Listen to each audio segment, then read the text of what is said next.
Welcome to Modern Day Abigails. 2 Corinthians 5:17 says, "Therefore, if anyone is in Christ, he is a new creation. Old things have passed away. Behold, all things have become new." So let's listen to God's Word, where everyday lives transform and where we can become the women God created us to be.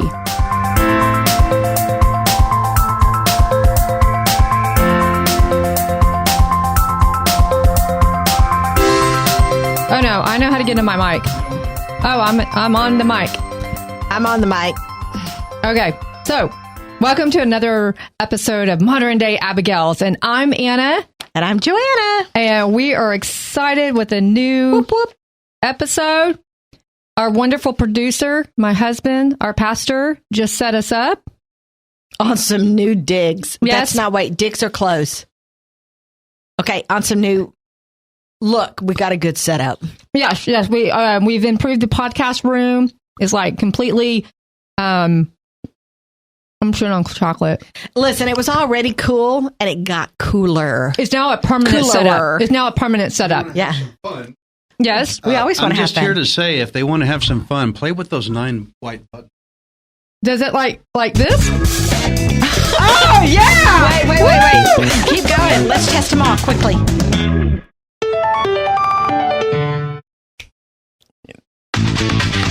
Oh, I love that one. No. Oh, yeah. That's the 70s. Oh, yeah. Oh, we need to remember that one. All right. G is for being glad and you're clapping. Okay. That's for, H is for bad puns. We need one that had the drums. Da-da-da-da.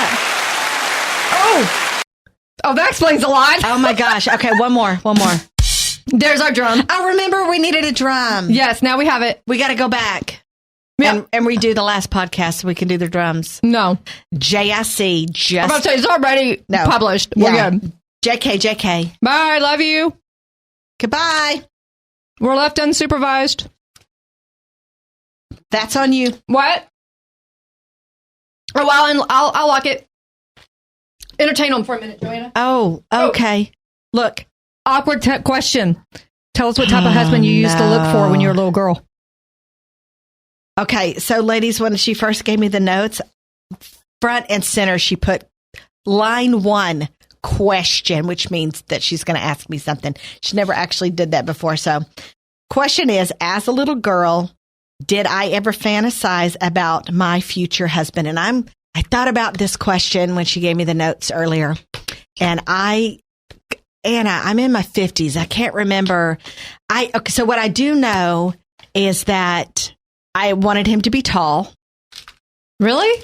Yeah. I never thought about that. I wanted him to be tall. Okay. Okay, so for me, it was all about looks. Ah. Okay, so I needed him to be tall. I'm pretty sure that's every little girl. It's about the looks. Well, yeah, probably. And I wanted him to have like dark, at that time I wanted blue eyes. I'm not a blue-eyed, it's not my favorite. I have blue eyes, but in my man, I prefer non-blue eyes. I don't know why. And at that time, I wanted him to have blonde hair. I'm also not a blonde hair person anymore. I prefer tall, dark, and handsome. Huh. Yeah. And so that's really my only, he had to make me laugh. Okay. I'm all about the funniness and the silliness, and that's my personality anyway. And so I remember as a little girl sitting in PE, I guess it was PE, and they had a police officer come talk to us. And the police officer had a mustache. And I remember being a little girl thinking, I want to marry a police officer with a mustache. Oh. Yeah. I mean, you're a kid. And then I thought, well, I'd rather marry a vet because then I can have a farm vet. If I marry a vet, I can have a farm. But the funny part is I wound up marrying a pastor. Yes, you did. Who's a chaplain.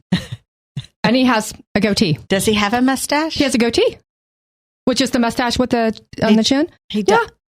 Would you want me to show you a picture? Yeah, tell him to come. I can get. I'm sure I've known him for almost 12 years, but I don't. I mean, minor detail. Yeah, whatever. I'll have to. Would you like me to pull up a picture real quick? I'm going to look tomorrow during Anyway, church. he did have a mustache for a long time, and then he did the goatee thing, and so I always thought it was funny. I'm like, well, I wasn't necessarily wrong. That is so funny. Not what I was thinking. But as we get older, we think more about it. We think more about what type of characteristics we would rather him have. Hopefully. Yeah. So any guy that I actually dated or the one that I actually married, none of them were tall except my husband. Only one had dark hair. Well, two had dark hair. He didn't have dark hair, but he did have brown eyes. See, I wanted dark hair, blue eyes, and I ended up marrying this blonde haired, green eyes. Which is great. It's fabulous.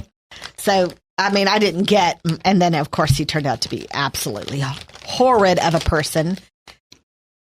But there's always the next one. That's true. Now, for my next one, I have totally different requirements. Well, yeah, I have my own requirements. I know. Not I want him to be the all servant. Tatted up. And I'm just kidding. Hannah's face. I understand why you're saying that. I just had not heard that before. Oh, my gosh. I just said that to mess with you. I don't care.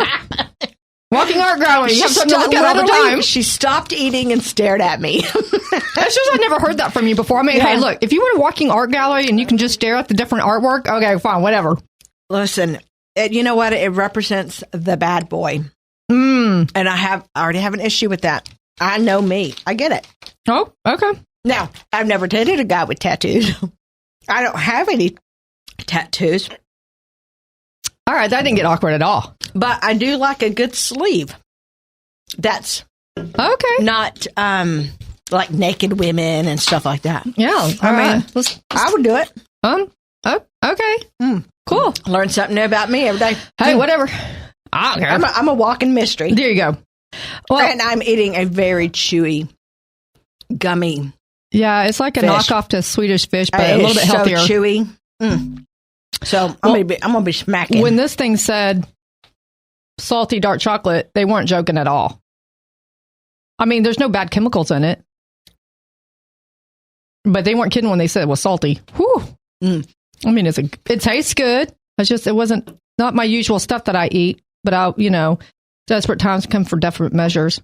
Wait, desperate times come calls for desperate measures. You got this, Whatever. Anna. You got this. Anyway, we just got through eating and now we're snacking. And listen, I was laughing at us earlier because the last podcast we were joking and talking about how we come unprepared. Sometimes you don't even get my notes till an hour before. And we wing most of what we're doing. It's just because that's just how we roll. We're studying.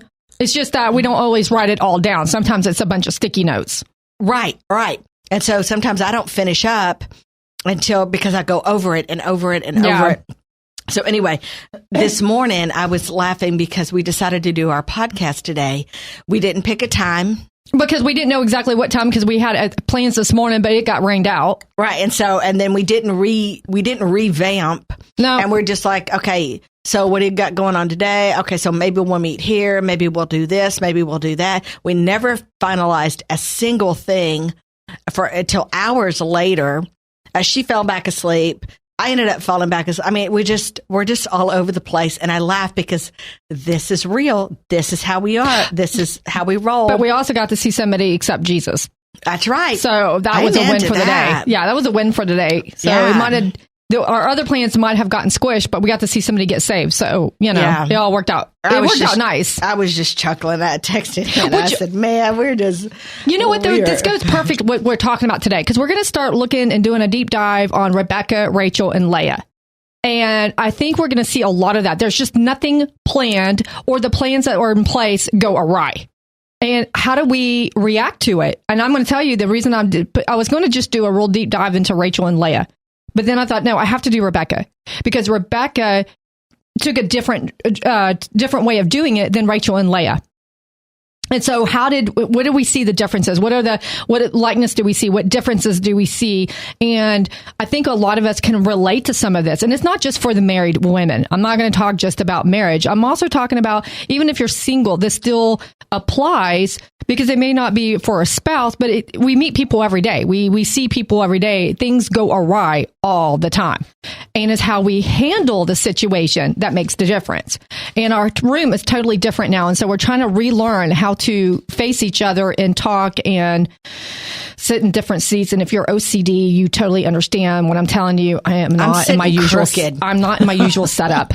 I know, because this is, sometimes other people can be face to face and you don't have to worry about their voices getting into the other person's mic. But Ray knows I'm loud, and he knows I think on the radio when he does I'm louder than you are for once. Oh, that's yeah. So, so I think he was more concerned about me getting into your microphone, not necessarily you getting into mine. Yeah, I don't think he was worried about that one. He was more worried about mine. The tables are in a totally different position, right. And so now we can't look at each other. So I'm facing crooked. So am I. Okay. we just got a chair. See, I have a swivel chair, so I'm able to swivel my chair over. Oh, I don't have no swivel chair. You want a swivel chair? Would you like the swivel chair? No, I'm good. Okay, I can give it to you. No, I'm good. Okay. These ladies are probably like, could y'all just move on now? Like, for real. Just let's get going. All right. But, it is. Yeah.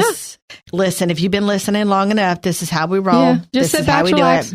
So we're going to be in Genesis chapter 24. And you're like, well, what about the other 23 chapters? I'm so glad you asked. Some people are probably saying, well, why haven't you done Sarah yet? Sarah just needs to be by herself.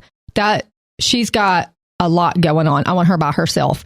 And so if you're really interested in the other 23 chapters of Genesis, please go to Set for Life Radio.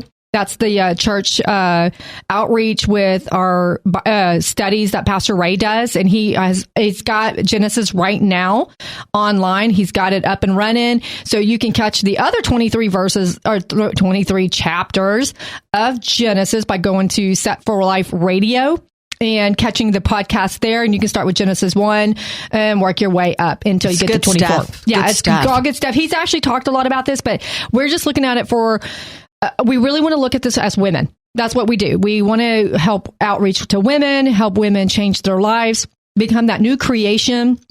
Because sometimes we give our lives to Jesus, but we don't get discipled. And so we're kind of stuck in our cocoon. And we want to be that beautiful butterfly. And sometimes we're a butterfly, but we're just kind of stuck on a tree, trying to get our wings to dry out. Wings. Yeah, trying to get our wings to dry out, and they're just not drying out fast enough. So this is what we're here for, to help give you support, encouragement. We are not perfect. We make lots of mistakes. If you hear something, you're like, wow, that doesn't sound right. Hey, email us, moderndayabigails.com. Nope, that's our website. You can go to our website, or you can email us at moderndayabigails@gmail.com. Yes. Please don't ask me to spell it. I spell it wrong every single time. Now, and here's the thing, ladies, and I want to shout out to the ladies who, when they listen, they make a comment. I did not know that there were comments to our podcast because it goes to our Podbean account. Oh, okay. Which I did not know until last week. So there's quite a few of you who have made a comment on All Good Things on our podcast, and we never replied. And that's because we did not know, because it never went to our email. Did you reply now that you've seen it? No, because some of them are 2 years old. Oh, we're sorry. So Do you know who sorry. I think it is? No. I think it was Michelle. No. You don't think so? I didn't recognize the name. name. Reason being, I thought it was interesting. The very last comment they made was right before she died. I'll have to look because I didn't recognize say a name. The one name. I saw didn't have a name. Anyway, it was the timing. Yeah.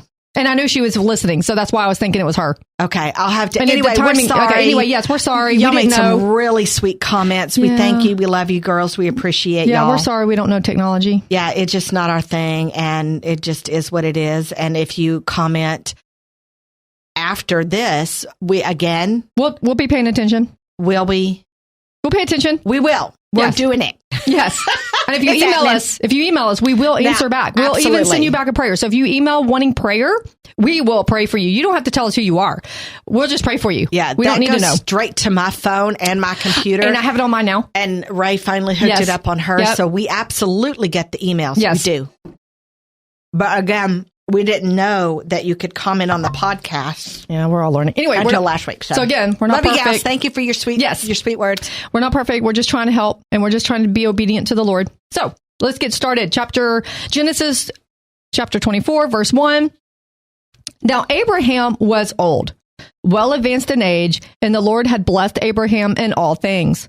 So Abraham said to the oldest servant of his house, who ruled over all that he had, "Please put your hand under my thigh, and I will make you swear by the Lord, the God of heaven and the God of the earth, that you will not take a wife for my son from the daughters of the Canaanites, among whom I dwell.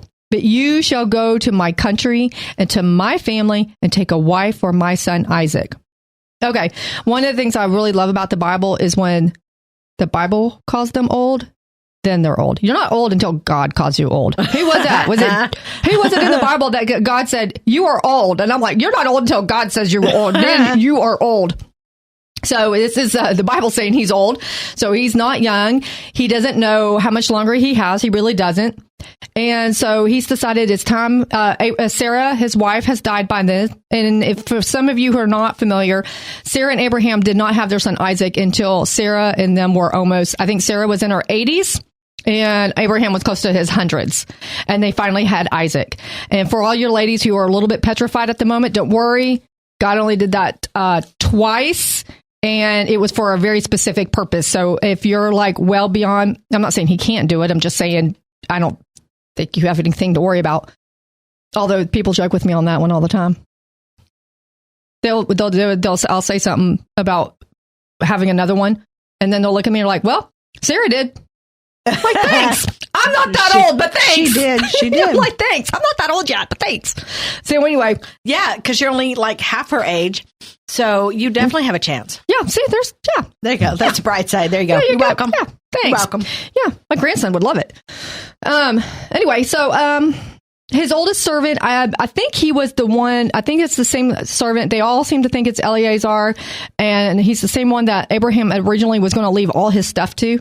And God's like, no, I told you I'm going to give you a son. And Sarah and Abraham did have a son. They have Isaac. And so now it's time for Isaac to have a wife, but he's not letting Isaac have just any wife. He doesn't want it from the Canaanites because that is not his people. That is not the promised people that God had intended for them. He wants to keep it in the family line. And I know some people might think, well, that is really gross. It was just different back then. Don't think it's gross. It's just different back then. And so, so that's what we're seeing is that continued promise that God had made them in the Jewish line. And this is a very, very serious oath. And it's so serious because, okay, this is a fun one because I think it deserves, you're going to be mortified. Did you read this part? I did. Go ahead, Anna. Go for it. So, ladies, because we're talking to Please, ladies. do tell. It was the commentary put it very nicely. When it said to put your hand under my thigh, you're probably first thinking, well, that's awkward. Why do you want to put your hand under the thigh? Because that was a very delicate way of saying he put his hand on the part that bore the mark of the circumcision. And if you understand the circumcision is the cutting of the foreskin of the male, you realize that they're not touching the thigh. They're touching a little other things higher up because it was a sign of God's covenant. I know. And if you really, ladies, are really confused, have no problem. Just go ask your husband, your dad, brother, those guys will know. And it is a little awkward. I remember Ray actually going through this and he's like, oh my God, I got to explain this.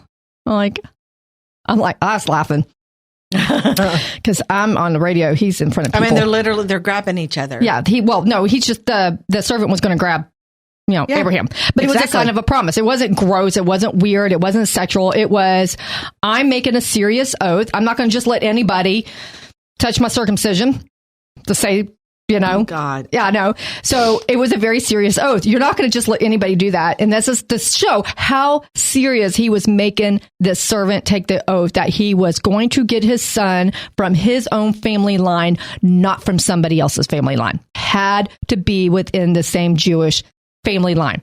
So, like I said, it's not weird or anything, especially that the parents are getting involved with whom the child marries. That was very typical way back when. And I actually think it's a great idea. I think parents should get involved in their children's relationships because you're not marrying just that person. You're marrying the family. It's two families joining together. And I think it's cool that sometimes, when Stevie and Emma are doing stuff, we go with them. And her parents are there, we're all together. Because you're not marrying just that one person. Stevie didn't just marry Emma. He married the whole family. And Emma didn't marry just Stevie. She married all of us. And so I think it's a great idea that they get involved because I think it's always funny that, dating, courting, however you want to call it. I personally like the word courting because it says I'm looking for a spouse. I'm not just dating somebody just to hook up or, just to go play around. I'm serious about looking for a spouse, a mate that should be lifelong. And I was reading a thing about cardinals the other day. Cardinals mate for life. The birds. The red bird. Yeah, the birds. The little red birds. The bright colored ones are the males. The duller colored ones are the females. And if you watch them, and I was reading about it, they still play with each other. They sing to each other. They feed each other. And they mate for life. Oh. And it was really a few dozen years ago. We were driving down a road that had lots of trees and the birds were all flying. And I don't know if we hit the cardinal or the cardinal hit us. I'm not sure exactly who hit who, but the cardinal got hit. And my dad was so upset. I'm like, what's wrong? He goes, they mate for life. It really bothered him that he just took one of their mates out. Oh. And it just hurt him so bad. And it wasn't his fault. I mean, we're just driving down the road. We didn't know. So, we should take it that serious for people to have their mates and to help them. I mean, we teach our children how to ride a bike. We teach them how to cook, clean, do math, read. Why do we not teach them how to date, Joanna? My mom apologized for that because we really started working with Stevie, teaching him how to date. My mom's like, I never taught you that. Why don't we? I don't think I taught my son that either. I don't know why we don't. Why do we teach them everything else in the world? But when it comes to dating, you're on your own, out the door, have fun. Don't get in trouble. All we say is, I don't like them. Yeah. Or I like them or I don't like them. So what we got to do, and is Ray decided, because the girls really liked her son, because he was nice. He was so nice. And because we raised him like that, I would teach him. I'd take him out, and he's tall and he's funny, and he's good looking, and all that. So when he was in high school, he always had girls talking to him, and he, like I said, our son was polite and he was nice, and he did not take advantage of that, and he didn't let it get to him. And so Ray said, "Look, why don't we start helping you? We're going to look at your Facebook. We want to make sure, because for a while there, the girls with the strangest issues were really attracted to him. And there was a couple of them. I'm like, oh, this girl's got to go. And I'm like, Lord, she didn't even make the list, the cut, nothing. And the Lord would let her go. And so that's when Ray's like, okay, we want to start looking at the girls. We want to start looking at the Facebook on your profile. We want to get to know these girls. And there was one girl, and Ray's like, no, son. And later on, he came up, he goes, you were so right. Thank you. So it worked out really, really nice that we were able to help support him. But what was even better is that he allowed us to support him.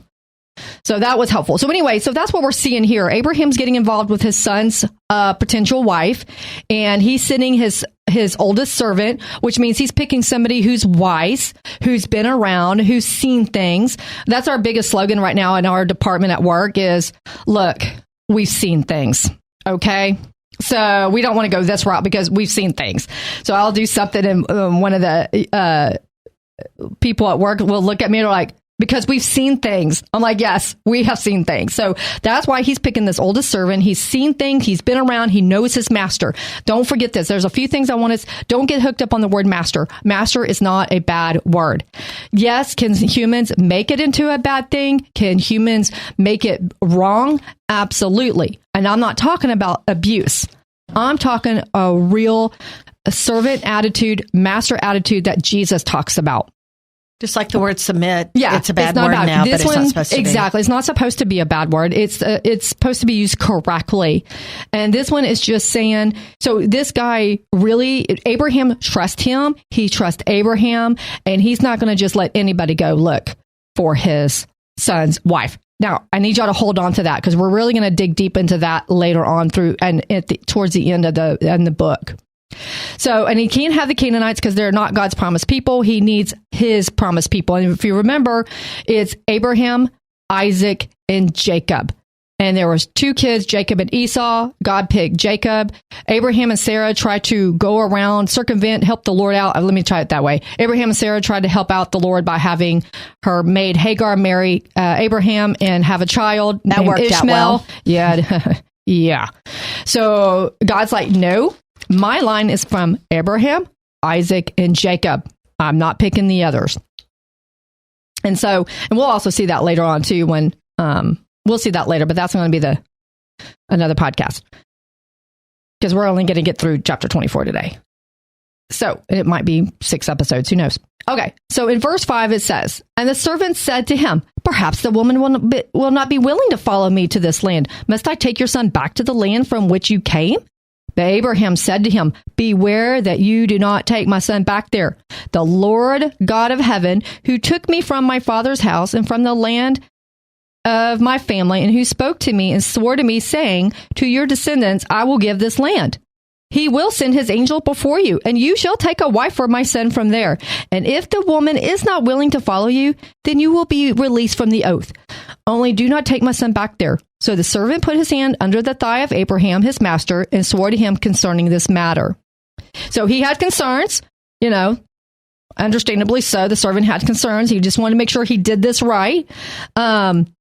He just wants to make sure that if he's stepping out into the unknown here on a request. Oh, wait until you find out how many miles it is. Oh my gosh. Yeah, you're right. He's taking an unknown trip. He doesn't know what happens. I mean, if I were him, I'd be thinking that what girl in her right mind is going to go run off with a stranger to marry a guy in a family in a foreign land that they don't even know exists? And how am I supposed to find her? Yeah. Well, never mind that part. Well, I might be able to find her because I run into that land, but how do I convince so many her? Unknown factors? Yeah, how do I convince this girl that, hey, I need you to come with me? It's not like a job interview where you get to go and check it out first and then make a decision. She either goes or doesn't go. There is no option. And he is the one picking it for his master's son. Yeah. No pressure. No pressure. Just a little awkward. No pressure. No pressure.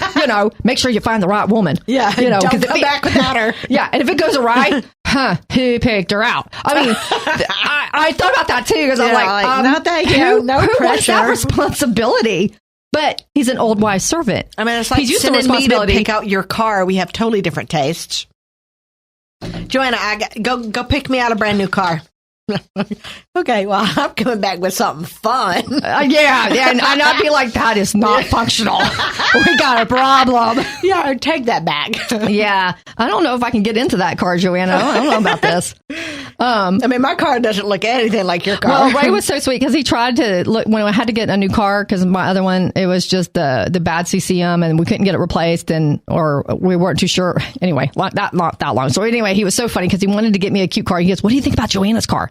I'm like, I mean, it's not bad. It's cute. He goes, let's look at it. I'm like, why don't we drive Joanna's car? And we got in there. Even hardly get in. I looked at him and I'm like, it's a tiny car, y'all. I can't drive this car because Nissan Juke. You're never going to be comfortable. And he does a lot of when y'all are together, he drives. Oh yeah. And I'm like, And so as soon as he got in, you and I don't know if you remember, you and I looked at each other and we went, No, one button, his head's hitting the ceiling and he's like, that's a no-go right there. So after that, he started looking at other cars. Yeah, bigger ones. Yeah. Because he knew he was going to be with me. We had to make a choice because he's going to be with me. I'm like, that is not, and I told him for the guy, Ray, this ain't Joel's car. No. St. Joel's car. But he was so sweet because he was looking out for me. Yeah, that's true. But I was looking out for him. Right. I'm like, so anyway, y'all picked a cute one. Y'all picked a good one that's perfect for y'all. But it's the same, but like you said, this is what's happened. This servant's like, well, I got to convince a girl to come back with me. She don't know who I am. Right. Well, we'll see what he does in a minute. But anyway, so it was very. And when he got there, he was a mess because of how long he traveled. He didn't look at he didn't just come fresh out of the shower. That's true, but she wasn't worried about that either. I guess she was used to it. I'm like, traveler. That's true. We'll get there. We'll get there in a minute. But that's a good point. Hold that thought when we get there. Because, so, Abraham has these very, very specific instructions. I'm thinking the servant was really afraid of failure. He didn't want to disappoint his master. I mean, like you said, it's a big responsibility. It's my master's son. Right? And I got to go find him a wife. It's not like, I'm sure that's not something he's used to doing. It's not like he's like the known wife finder. You know, it's not like, hey, they didn't introduce him. Hey, my favorite his servant who's to do that. Who's the best at finding someone a spouse. Gosh. Yeah. And we don't even know if he was even married, if he even had a spouse. Does he even know what to look for? Exactly. I mean, we don't know. Exactly. And then is he going to look for a wife that he would want, not what somebody else would want? Yeah. Again, no pressure. So what Abraham does, though, is he reminds him of the promises God made him. No pressure for God's chosen man. Right. Okay? Right. I mean, we're not just talking about some guy. We're talking about Abraham. I know. And his son Isaac, who's holding down the heritage. And that's what he's doing. He's reminding the servant of God's promise that he made to him, and he believes God keeps his promises.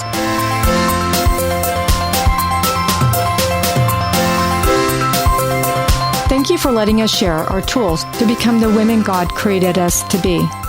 If we encouraged you today, visit us at moderndayabigails.com. Remember, you are loved, cherished, and prayed over.